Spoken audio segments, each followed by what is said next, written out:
Welcome to Ask the Techsperts. Thank you guys so much for joining us today.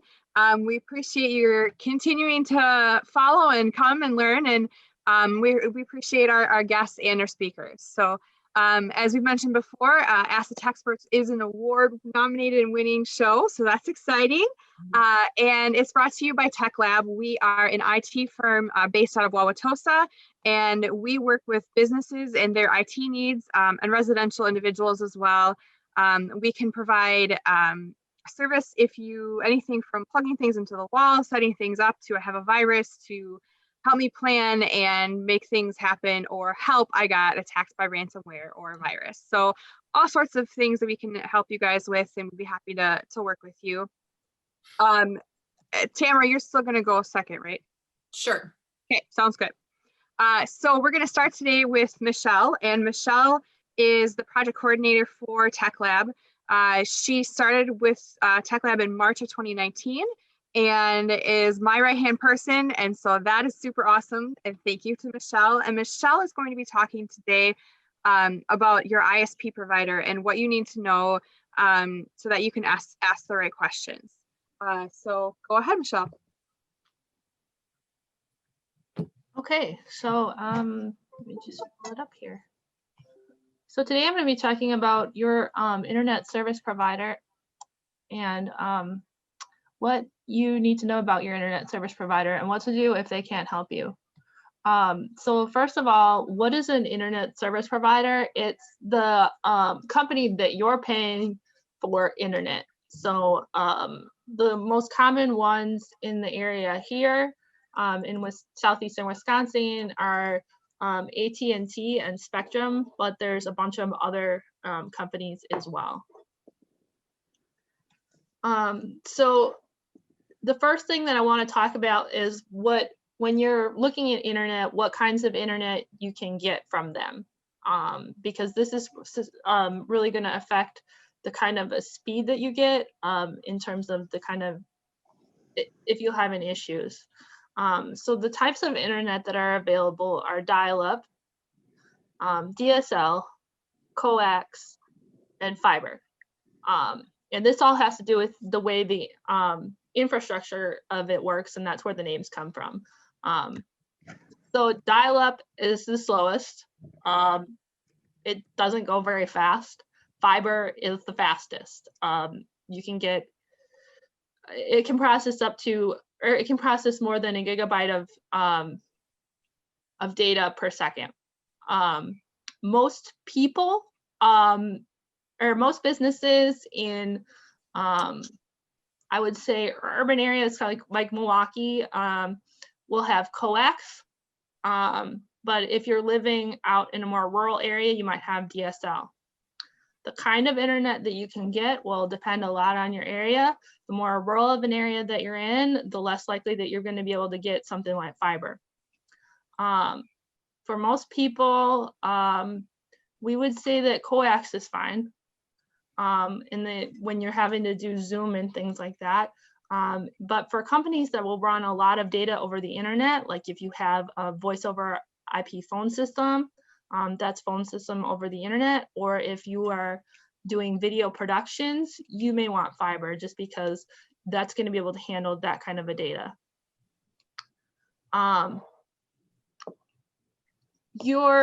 When you're looking at a package, your internet service provider should tell you what kind of a package it is. But I'm just going to say that DSL and dial-up are likely going to struggle with Zoom calls. So if you're having those kind of issues, you want to think about that. So most times when you look at different packages that your ISP is offering, there will be different speeds involved.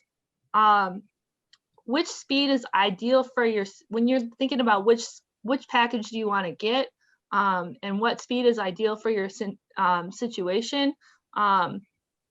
It can be a good idea to start off with a lower package and just try it out and see if it's enough for you, because that way you can save some money doing it that way. But that being said, if your internet is slow, you may want a higher package. But there's just a couple of steps that we would want to go through to check out before we go ahead and do that. You'll also want to keep in mind as you're doing it that the speed that you'll get is divided among the devices you have hooked up to the internet. And that includes like your smart home devices and the computers and devices that are on, but you're not actively using, that are hooked up to the internet. And also, speed degrades some the farther you are from the source of the internet. So your internet service provider will have dropped off some boxes, or maybe you'll have installed a router or a modem yourself. And those are basically the source of your internet. The farther you get away from those, the more likely you're going to have slow internet. So if you're having internet slowness issues, the first thing that you'll want to check is, are you getting the speed that your internet service provider says you're supposed to be getting? So I was just checking out a package on AT&T before we got on here.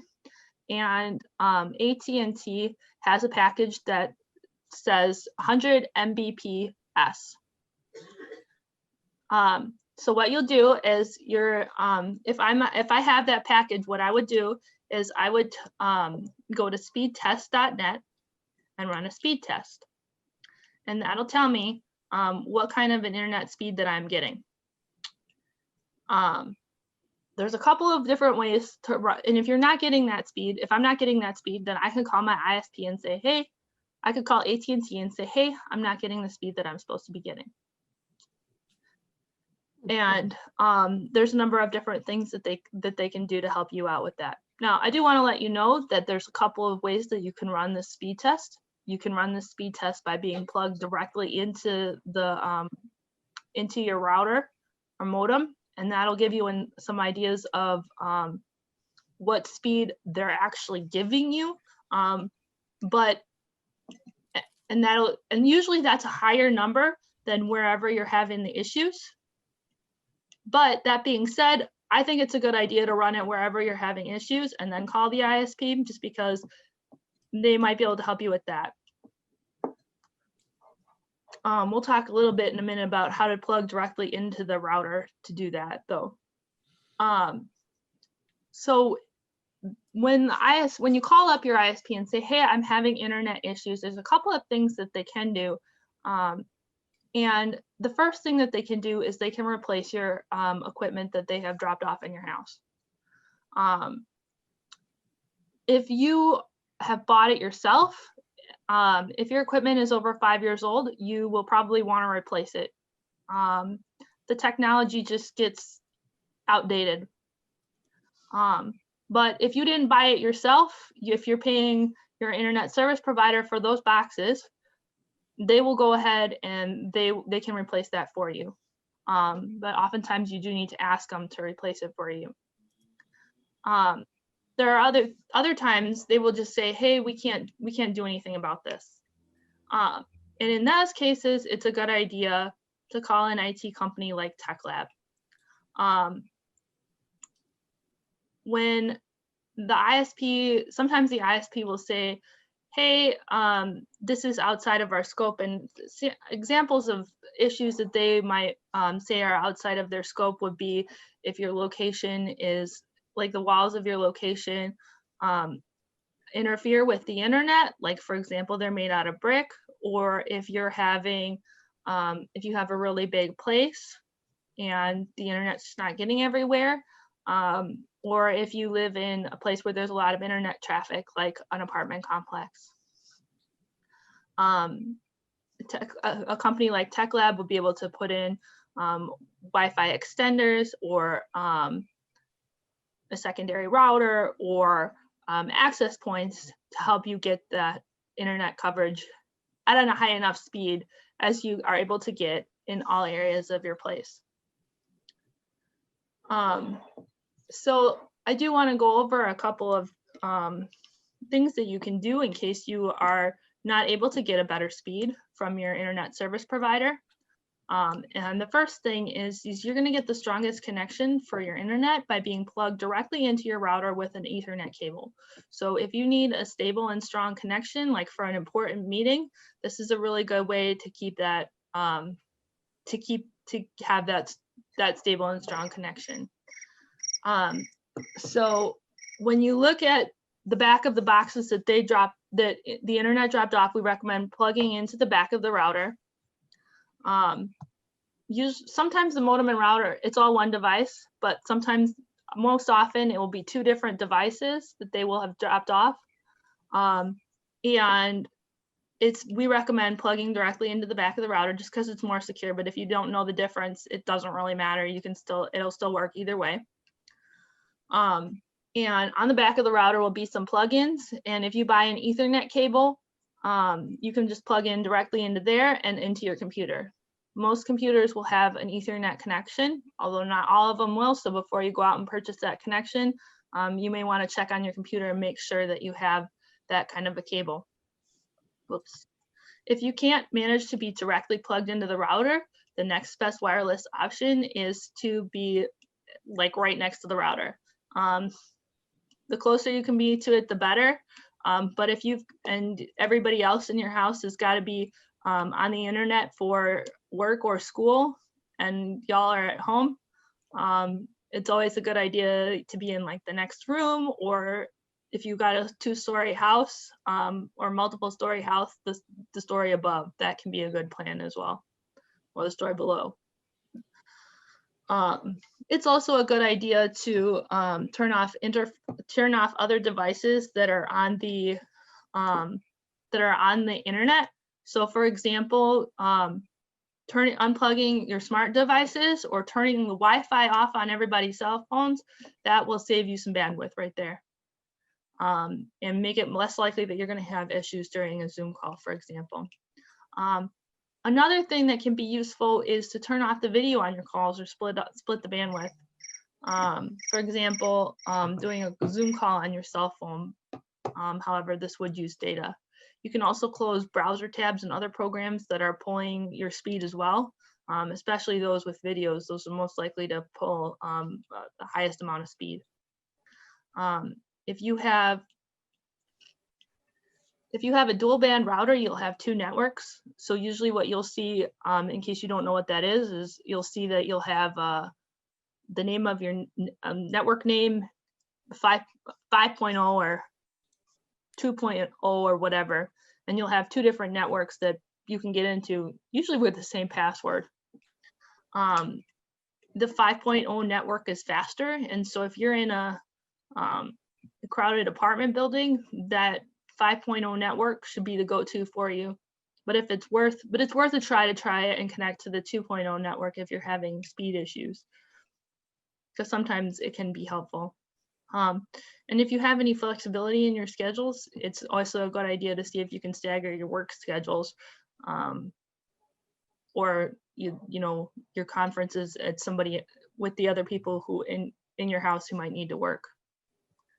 Some other options that you might be able to use to to get you some extra speed would be to use the wireless hotspot or the hotspot on your phone.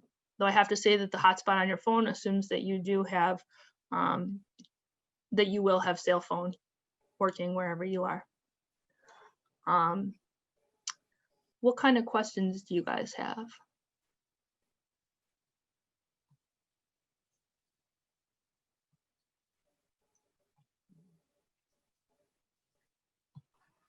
I haven't seen any in the chat, Michelle. So if anybody has questions about anything that Michelle was speaking to, go ahead and ask. Or anything that was unclear of what I was saying. Very clear. Okay, cool. All right, so Michelle took a complicated subject and broke it down so that it made sense to anybody. So thank you for that. I was kind of adding in some other tips in the chat too, as she was saying. So when you're also using your hotspot, keep in mind how much data you have. If you don't have much data, using a wireless hotspot is not really going to be a good option for you. So keep that in mind as well. And beyond that, just, yeah, so what the website that she had mentioned was speedtest.net. I'm typing it in for you guys. So that is an awesome site to check your the speed of your internet. And I mean, we use it as a company. I've used it at my house, and it's great to see what you're getting.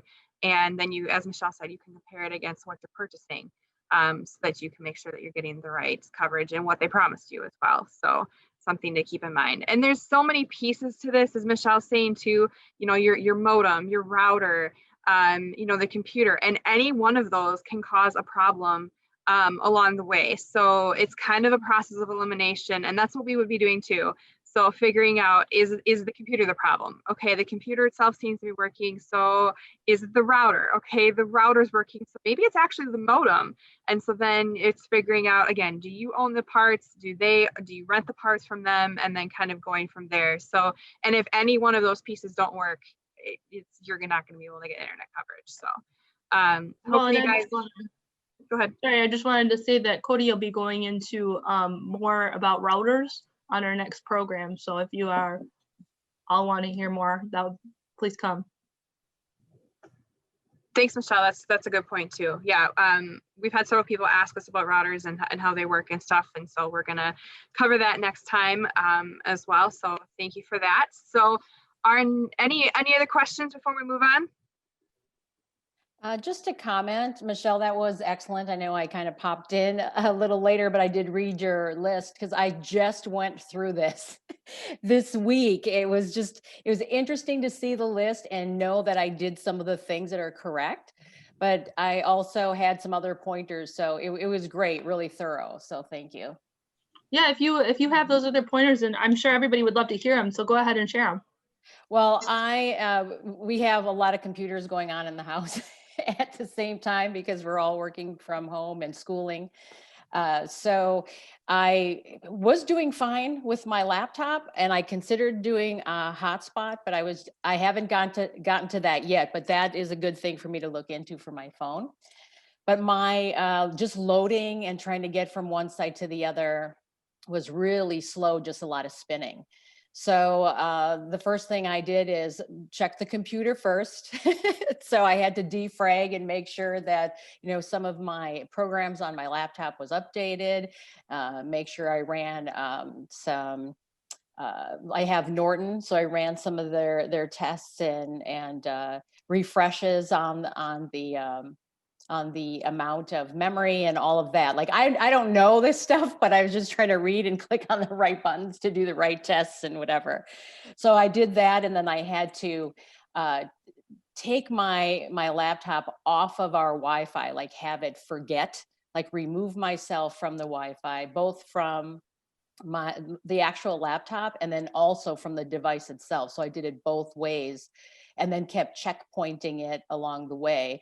And pretty soon after I did all of those things, then it came up to speed, because as it was progressing one step after the other, it was a little better. But until I went through all the steps and then rebooted the router, once all those steps were taken care of, then it was back up. So it's hard to say which exactly did the definite tweak, but going through all the steps, as you had pointed out, definitely makes it more thorough. So now I feel like my laptop's up to par.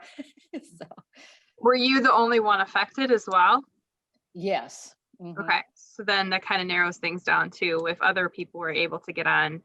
So yes, awesome that you were able to troubleshoot all that. Congratulations. So. Oh, thank you. Well, I had some help from my son because he was the first one I asked. I'm like, because he's a live streamer, so he does a lot of gaming. So we have a lot of bandwidth. So I had to ask him first, like, how's your streaming going? And is it slowing down? And when he was fine, then I had to start with my own devices. So, makes sense. Mm-hmm. Excellent troubleshooting. So any other comments or questions?